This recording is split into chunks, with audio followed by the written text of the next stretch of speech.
de lo que es el resto del mundo, ha sido el país que ha estado tirando de la economía global durante el año pasado. ¿Y esto por qué ha sido?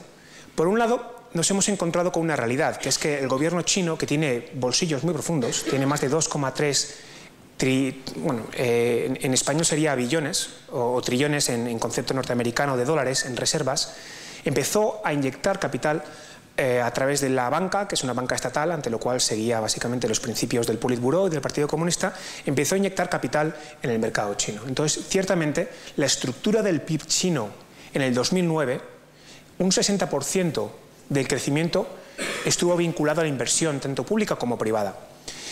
Pero la clave del crecimiento y de la sostenibilidad de China no está en los bolsillos del gobierno chino, sino en el segundo factor de crecimiento, que era el consumo.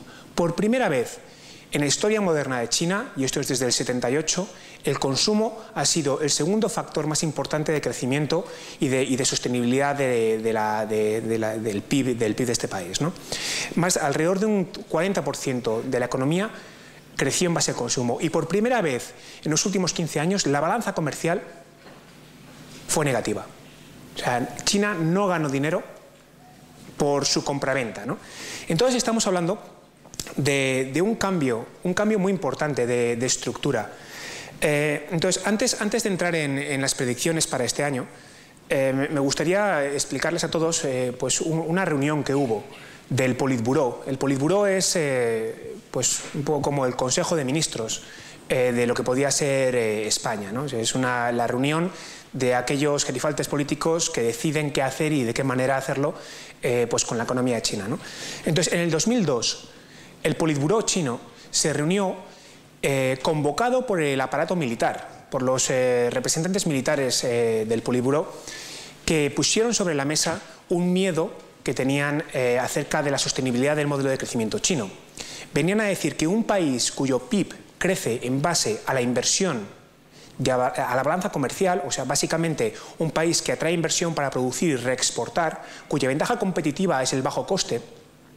Estamos hablando en aquella época, el coste por hora de un trabajador chino era entre 0,5 y 0,8 dólares la hora, cuando en España, en aquella época, en el 2002, era entre 20 y 24 dólares la hora.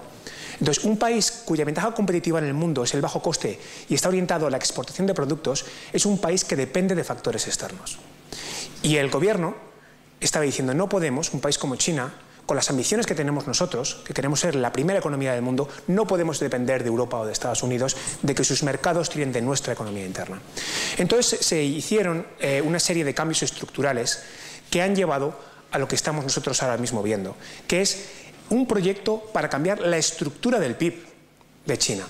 Y este es el mensaje que quiero dar hoy. O sea, China ya en el 2002 empezó a cambiar su estructura del PIB. Y estamos moviéndonos de una economía cuya ventaja competitiva era el bajo coste para la exportación, y esto es lo que todos ustedes conocen. La China del textil, la del zapato, la de la inyección de plástico, la de mecanizado barato, la China que ha destruido la industria valenciana del textil, por ejemplo, y también de la inyección de plástico. Pues esta China ya no es la que quiere el gobierno. Esta China está siendo sistemáticamente destruida por el gobierno y en su lugar están creando un nuevo concepto. Y este es el concepto de una China cuya economía, cuyo PIB, crece en base al consumo. Consumo doméstico. Están siguiendo el modelo japonés y el modelo estadounidense, sobre todo el modelo norteamericano.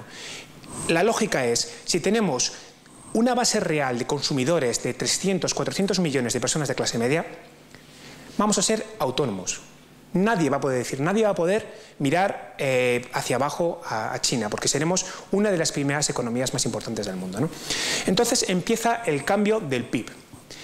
Y para cambiar el PIB, China tiene que hacer dos cosas. Una de ellas es incrementar los salarios, ¿no? O sea, si tú quieres que haya más consumo, vas a tener que dar más dinero a la gente que consuma.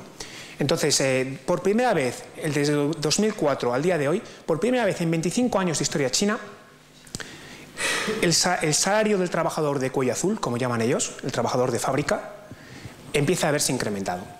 Y ahora mismo estamos en un ratio de cada año, el salario de un trabajador de cuello azul incrementa un 10%. Esto es un cambio radical.